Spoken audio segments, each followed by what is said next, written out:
The whispers cut through the hum of conversation at the family reunion. Still in that tiny apartment?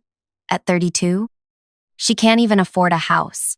My Aunt Marceline didn't bother lowering her voice as she spoke to my cousin Phoebe, their eyes flickering toward me across the backyard. I pretended not to hear, sipping my lemonade with a practiced calm, while something inside me crumbled. 10 years of this. 10 years of their subtle digs and not-so-subtle reminders of my supposed financial inadequacy. 10 years of smiling through their mockery, while secretly building something they couldn't imagine. I excused myself to the bathroom, counted to 60, and returned with the same pleasant expression. Let them enjoy their superiority for exactly one more day. Tomorrow, I would arrive at their doorstep with a stack of papers that would change everything.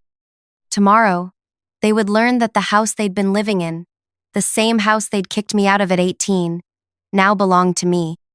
And they had exactly 60 days to pack their designer clothes and leave. If this is your first time on our channel, what you're about to hear is a true story of patience, pain, and the kind of justice that takes years to unfold.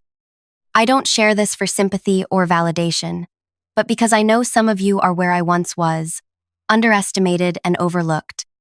Stay until the end, because the moment I handed them those eviction papers was just the beginning of a reckoning none of us were prepared for.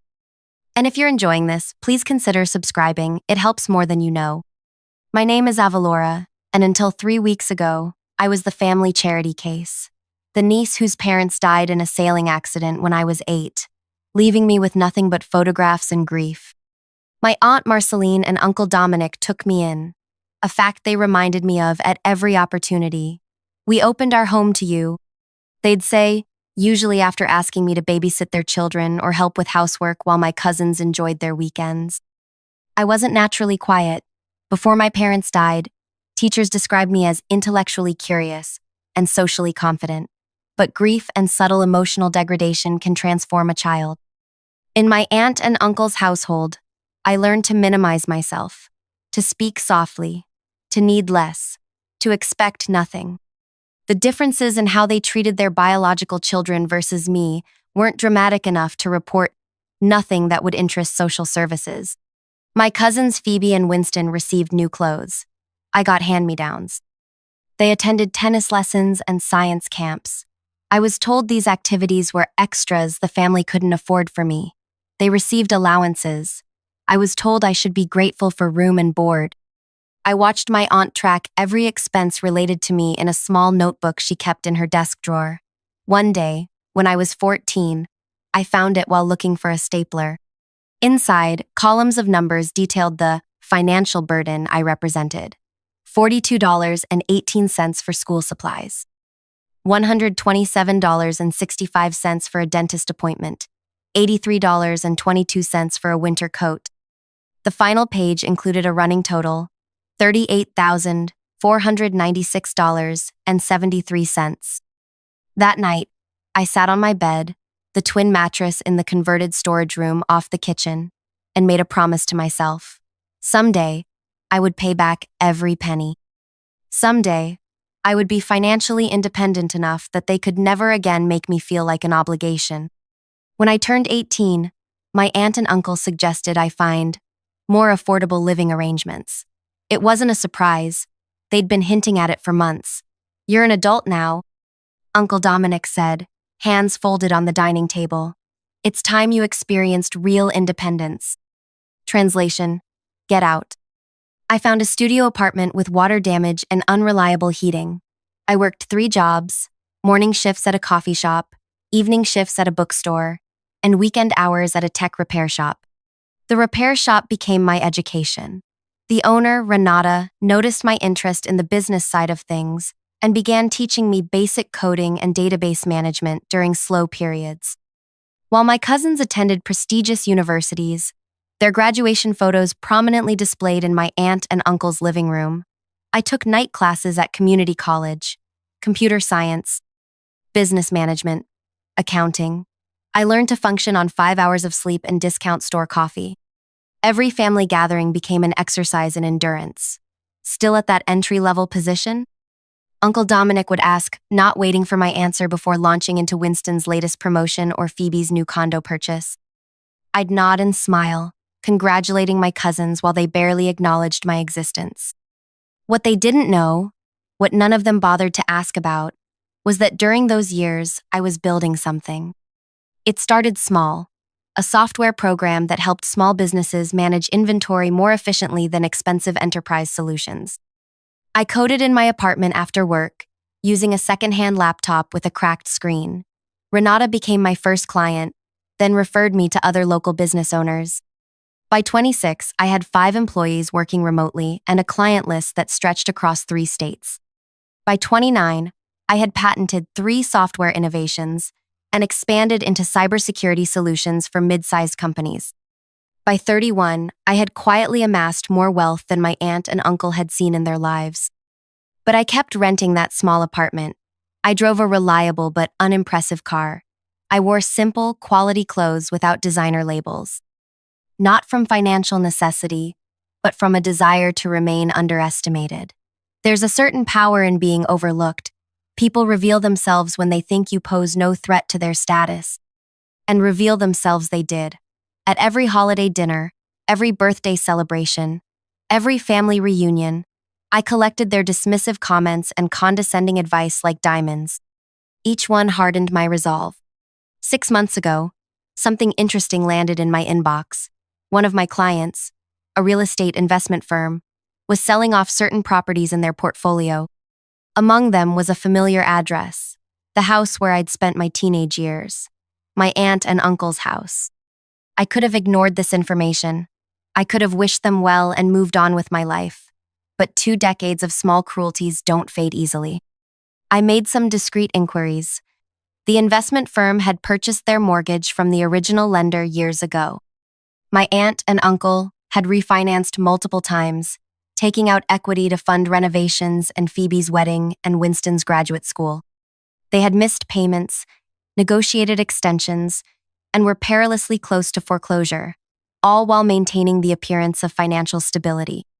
The gap between their reality and their facade fascinated me. They'd spent years making me feel inadequate while standing on financial quicksand themselves. I formed an LLC, secured financing based on my now considerable assets, and purchased their mortgage at a surprisingly reasonable price. The investment firm was eager to unload properties in that aging neighborhood. The paperwork was completed quietly, without my name ever appearing in the documents. For 3 weeks, I waited.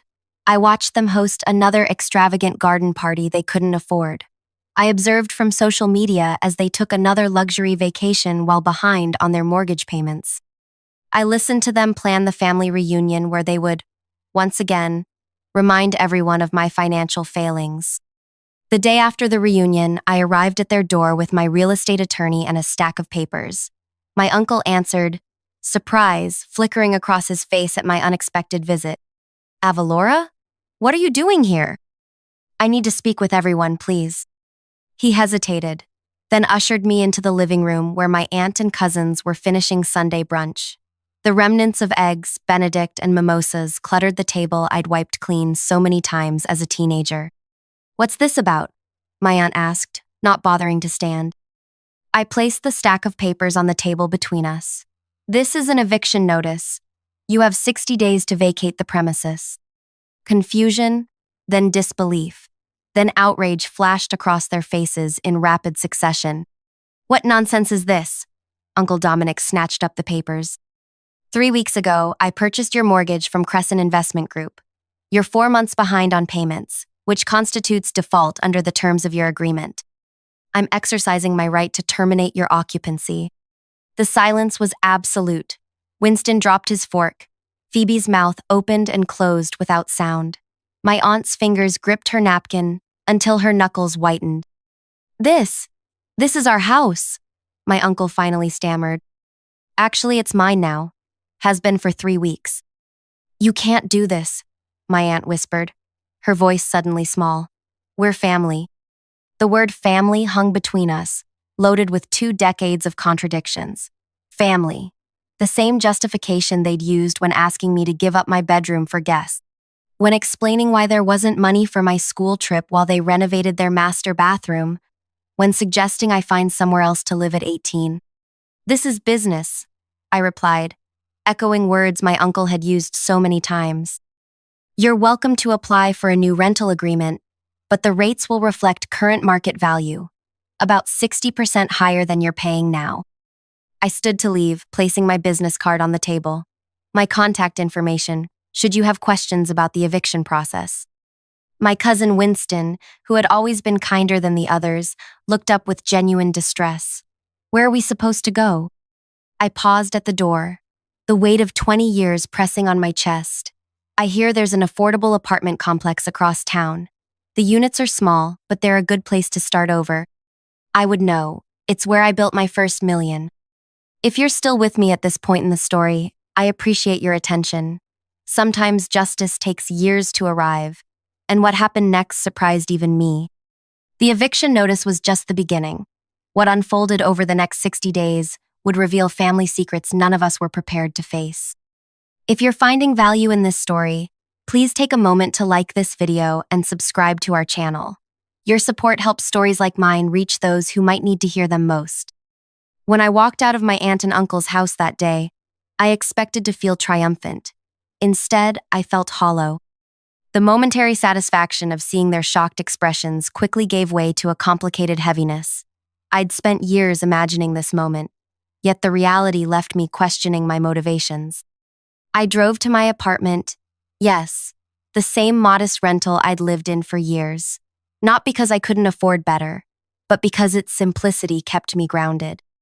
The building was quiet that Sunday afternoon as I climbed the stairs to the third floor, each step echoing with memories of climbing these same stairs after double shifts, my legs aching, my mind racing with business ideas. My phone began ringing before I even closed my apartment door. Winston, then Phoebe, then my aunt. I silenced each call, knowing that anything said in the heat of that moment would only escalate tensions. Instead, I opened my laptop and began drafting an email, explaining the situation more thoroughly, their options, the timeline, the legal realities. As I typed, an unexpected memory surfaced.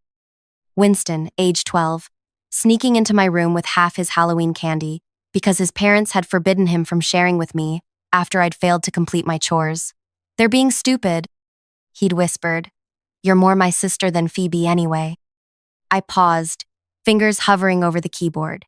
Winston had been a child then, caught in the same dysfunctional family system but with the protection of being biological kin. Had I just punished him for his parents' behavior?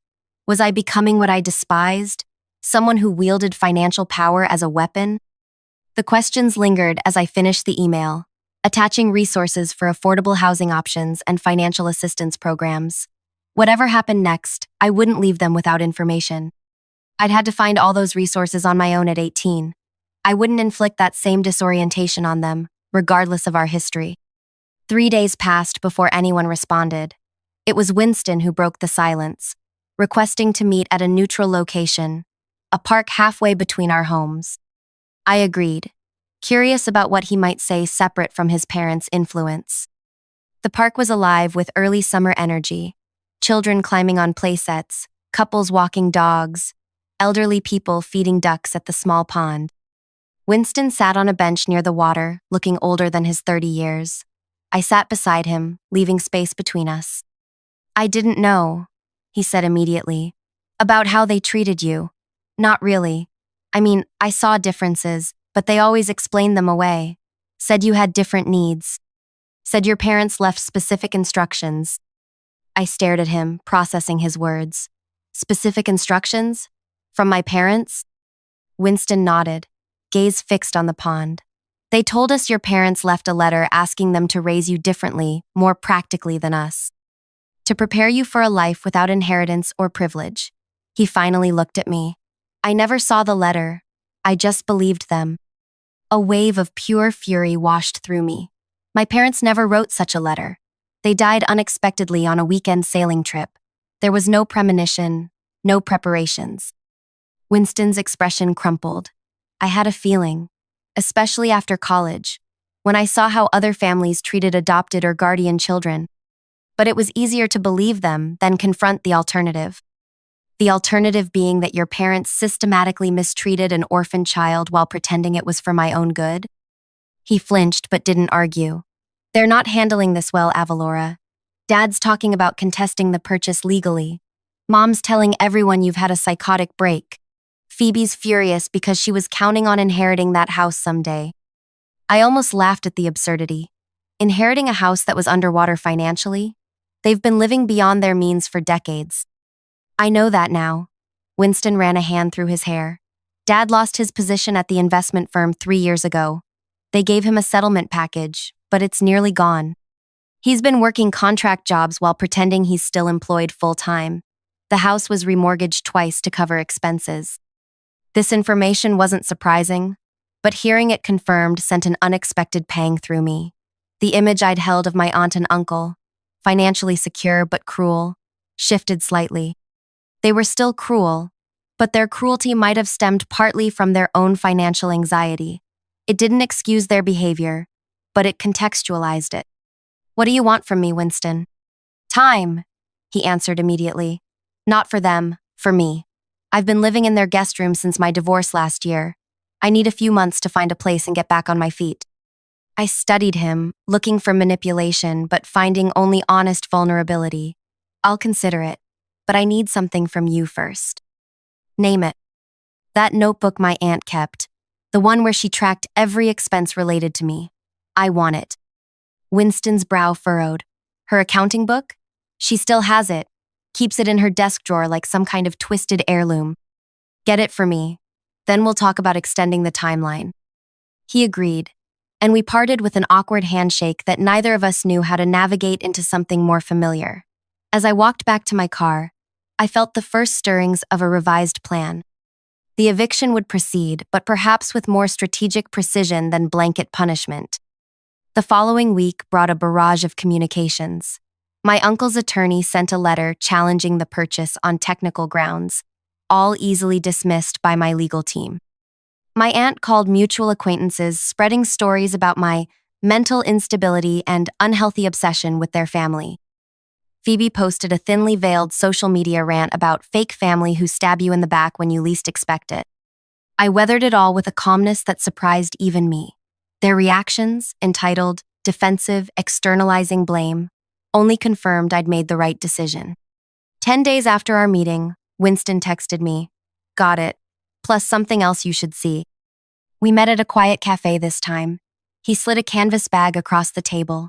Inside was the familiar notebook, burgundy cover now faded, pages yellowed with age, and a sealed envelope that looked decades old. "What's this?" I asked, lifting the envelope. "I found it tucked inside the notebook. It's addressed to you, in handwriting I didn't recognize." My heart stuttered as I examined the envelope. Avalora was written across the front in my mother's distinctive script, elegant cursive with an unusual way of crossing the L that I'd tried to imitate as a child. "Where did you find this exactly?" My voice sounded distant to my own ears. "It was stuck between pages in the middle of the book. I only found it because I was flipping through to see what kind of record she kept." With trembling fingers, I carefully opened the sealed envelope. Inside was a single sheet of stationery I immediately recognized, the pale blue paper my mother had used for special correspondence. The letter was dated 2 weeks before their deaths. "Dear Avalora, if you're reading this, something has happened to your father and me. I pray this letter never reaches you, that we'll laugh about my unnecessary precautions years from now. But sailing can be unpredictable, and your father always says, proper preparation prevents poor performance. First and most important, we love you beyond measure. You are the joy of our lives, our greatest achievement, our continuing legacy. Second, we've made financial provisions for you. There's an education trust managed by Terrence Beaumont at First Maritime Trust. This should cover your schooling through university. Additionally, we've established a separate trust to activate on your 25th birthday, giving you time to develop your own relationship with money before receiving your inheritance. If Marceline and Dominic are caring for you as we've requested, please know we've arranged compensation for them. They should receive quarterly payments to cover your expenses. These funds are separate from your trusts and are intended to ensure you're never a financial burden. Grow strong, stay curious, and remember that kindness matters more than achievement. We'll love you always, wherever we are. Mom and Dad. I read the letter 3 times, each word carving new wounds. There had been trusts, there had been quarterly payments, there had been explicit instructions that I should never feel like a financial burden. And my aunt and uncle had concealed it all. Avalora? Winston's voice broke through my shock. What is it? I handed him the letter wordlessly, then opened the accounting notebook while he read. The early pages were familiar, itemized expenses for my care. But as I flipped further, I discovered entries I'd never seen before. Trust payment received, $4,500. Trust payment received, $4,500. Trust payment received, $4,500. Quarter after quarter, year after year, payments received but never used for their intended purpose. By my quick calculation, they had received over $180,000 designated specifically for my care and education. Money that had instead funded family vacations I wasn't invited on, private schools for their children while I attended underfunded public schools, home renovations while I slept in a converted storage room. When Winston finished reading the letter, he looked physically ill. I had no idea. Neither did I. My voice was calm despite the storm raging inside me. They didn't just treat me poorly, Winston. They stole from me. They hijacked my future. He placed the letter carefully on the table between us. What are you going to do? That was the question, wasn't it? The eviction now seemed almost trivial compared to this revelation. This wasn't just about petty family cruelty anymore. This was fraud, theft, possibly criminal behavior. I need time to think, I said finally, and I need to contact this Terrence Beaumont if he's still alive. Winston nodded slowly. For what it's worth, I'm sorry. Not just for what they did, but for never questioning the story they told us. As I gathered the notebook and letter, a new clarity settled over me. The eviction would proceed, but it would now be just one component of a more comprehensive reckoning. Terrence Beaumont was indeed still alive, retired from First Maritime Trust, but sharp as ever at 79. When I called the bank, they connected me with his successor, who, after verifying my identity, provided his contact information with the comment, "He'll be relieved to hear from you. He tried to locate you for years." Our meeting took place at his home, a modest house overlooking a small lake. Age had bent his tall frame, but his eyes were alert and evaluating as he invited me inside. "You look remarkably like your mother," he said as we settled in his study. Same determined expression. I'd brought the letter, which he examined with a heavy sigh. "I suspected something was wrong when your aunt and uncle refused to bring you to meetings. Banking regulations were different then. Without evidence of misconduct, I couldn't intervene directly." "What happened to the trusts?" I asked. He explained in methodical detail. The quarterly payments had continued until I turned 18, at which point my aunt and uncle had presented documentation, forged. We now realized, claiming I'd chosen to relinquish my educational trust to support their children's education instead. The educational trust was fully depleted by the time I realized something was amiss, Terrence admitted. But the second trust, the inheritance meant to activate at 25, required your in-person signature and identity verification. When you never appeared to claim it, I placed administrative holds to protect the assets. My heart pounded. "Are you saying that trust still exists?" "Indeed, and it's grown considerably over the years. Your parents were savvy investors, and the portfolio has been well managed. The current value is approximately $4.7 million. The figure struck me like a physical blow. All those years of struggle, working multiple jobs, taking on student debt, living in substandard housing. Meanwhile, millions had been waiting for me, money my aunt and uncle had tried to access but couldn't. "I'll need to verify your identity formally, of course," Terrence continued. "But once that's complete, the funds can be transferred to accounts of your choosing." I left his home with a thick folder of documents and a spinning mind. The inheritance itself was almost secondary to the confirmation of what I'd always sensed. My parents had loved me, had provided for me, had wanted me to feel secure and valued. Everything my aunt and uncle had implied about being an unwanted burden had been a lie constructed to justify their exploitation. That night, I made a series of decisions that would permanently alter my family's understanding of consequences. First, I contacted my attorney to initiate fraud investigations against my aunt and uncle.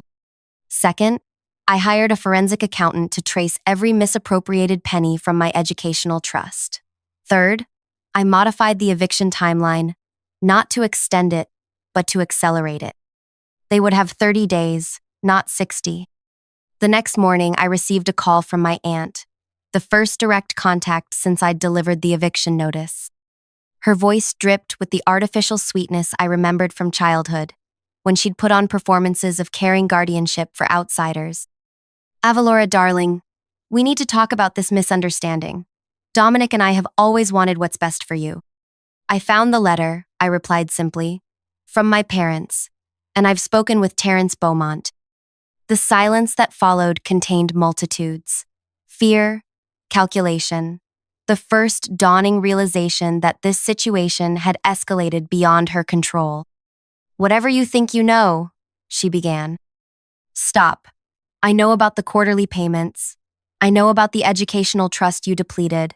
I know about the inheritance you tried and failed to access."